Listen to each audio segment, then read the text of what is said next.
Hey guys, what's going on? Welcome to Under the Arc Sports. I'm Eric Hobbs. And I'm David Wildigan. Right now, we're going to take a minute and talk about Corey Batoon, Mizzou's new defensive coordinator. Before we get into that, I need you guys to go ahead and subscribe to our YouTube channel, like the video, leave us a comment. What do you think of this hire? Also, find us on Facebook, Instagram, and on X. All right, David. Uh, it's an interesting hire in different ways. What are your first thoughts on this? Well, yeah, he's a little bit older, so he's kind of under the radar guy. He bounced around a lot of mid-major programs.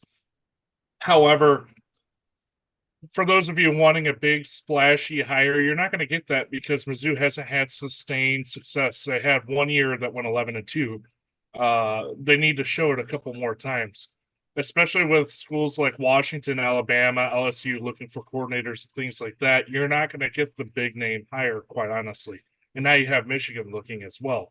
So what Drinkwitz had to do is go out and find a guy he felt would be comfortable with the staff that he has and the players that he has right now. And in this case, he may have had a few offers to other guys that negotiations may have broken down or something else, or he just didn't like what was out there until he found who we have now. So the more I look into his background, though, I really like what I see. And Eric, you can get into that a little bit. Yeah, so yeah, as you said, he's a career assistant. So what's that mean? Well, he's been around the SEC. He's been at Ole Miss. He's been Arkansas State, SEC territory there. He did spend a year, 1996, at Central Missouri State, now University of Central Missouri. So, I mean, 28 years ago, but a little bit of familiarity with Missouri in that regard. So that's something. He's actually originally from Hawaii, Honolulu, and coached out there some, bounced around, and has spent the past 3 seasons as the defensive coordinator for South Alabama. And the defense there, it it was pretty good. Statistically, it was not a bad defense.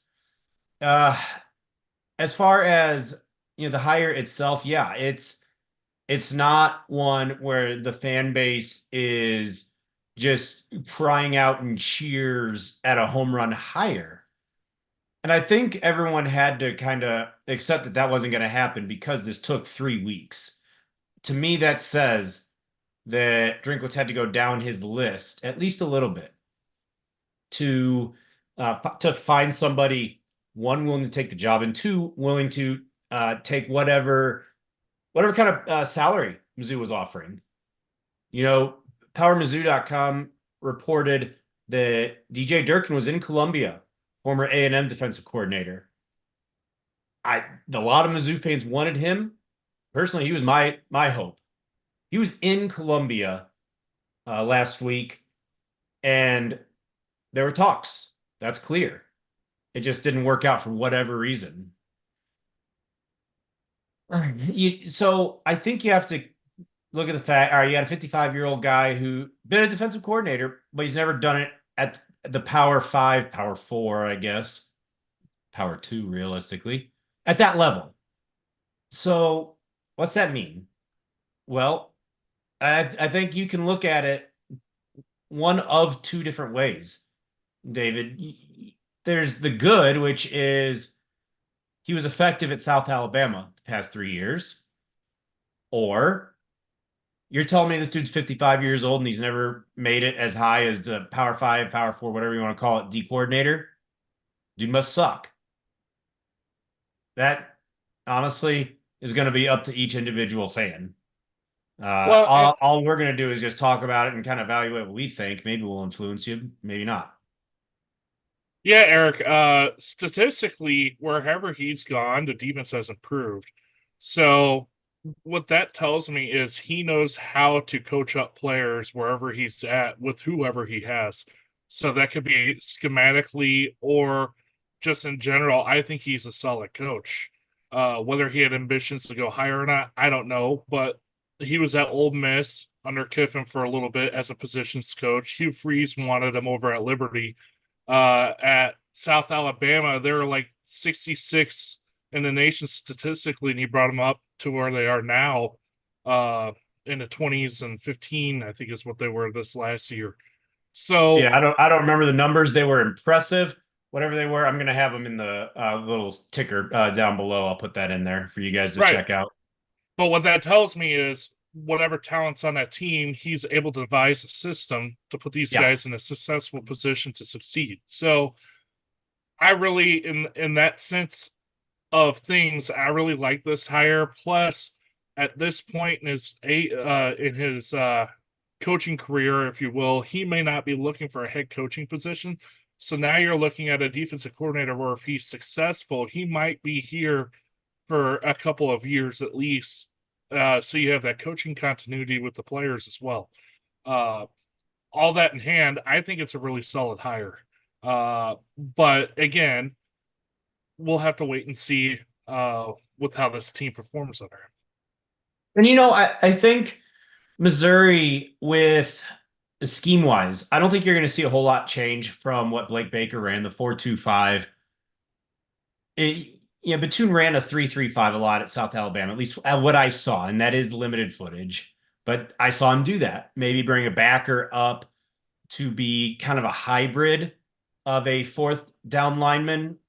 And maybe that's something that he tries to do with Darius Smith, the incoming transfer from Georgia. Played backer at Georgia, projects more as an edge rusher, DN type for Missouri.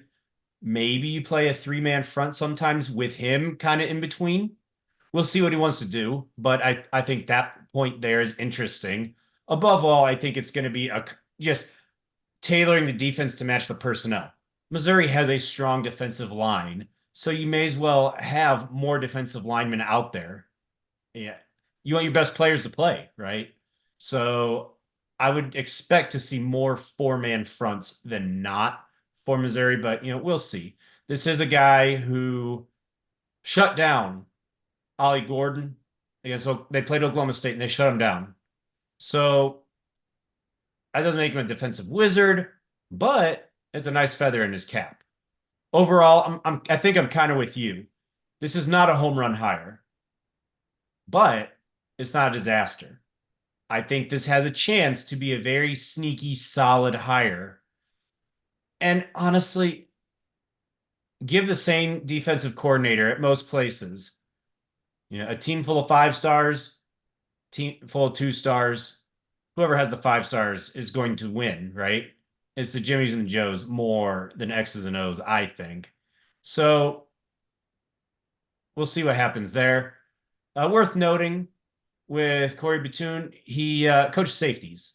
So that is filled. That is what Blake Baker did. So now Missouri is just looking for one assistant. We'll see what happens. Peoples was on the D line. Well, Missouri had 2 D line coaches, right? So do they try to keep that, or do they go somewhere else with their 10th assistant? I don't know, but I Well, think and there's an opportunity there. it's worth noting. You kind of mentioned it, but it's a very Missouri hire, and what I mean by that is Eli Drinkwitz. While his name was thrown around, he wasn't the top candidate, if you will, for a lot of schools. Gary Pinkel, before he came from where was it, up in Lido. Toledo. Again, his name wasn't the hottest commodity, but Mizzou took a chance and brought him in. This kind of feels like the same situation. Not the hottest name, but you know what? He could be a very, very solid coach for us. Yeah, it's one I think where Missouri, it's the employees of the football program, the AD, they understand that they're not a blue blood, so that they have to do their homework. And this is one where clearly Drinkwitz did his homework to find somebody who I think will match the personnel, match this type of defense, type of pressure that he wants to employ, and so forth. A guy that'll match up, I think. I don't think you're going to see much difference at all. Whether it works out, no one knows that. Not even the best coaches. So we'll see. Not to mention, you want a guy who's in the same mindset culture wise with the team. Yeah. It's a very close, tight knit brotherhood type team. They talked about it all last year. So you want someone who can fit right in with that too. Yep. Yeah. I guess overall, David, like I said, a chance for this to be a very sneaky, solid kind of hire where, yeah, you don't really notice much of a change. Yeah, I agree. I'm looking forward to seeing what the defense will look like. I don't think we'll garner much from spring ball or anything like that. But it'll be interesting to see if he has any input on who they bring in uh, for that last coaching spot, and not to mention grad assistants as well. Yeah. Uh, but until all that happens, um, I guess we're going to be playing a guessing game, the waiting and seeing game, if you will, and we'll just have to trust and drink. Until then, we'll keep you up to date with all Mizzou coaching, recruiting news. So thank you for watching Under the Arch Sports.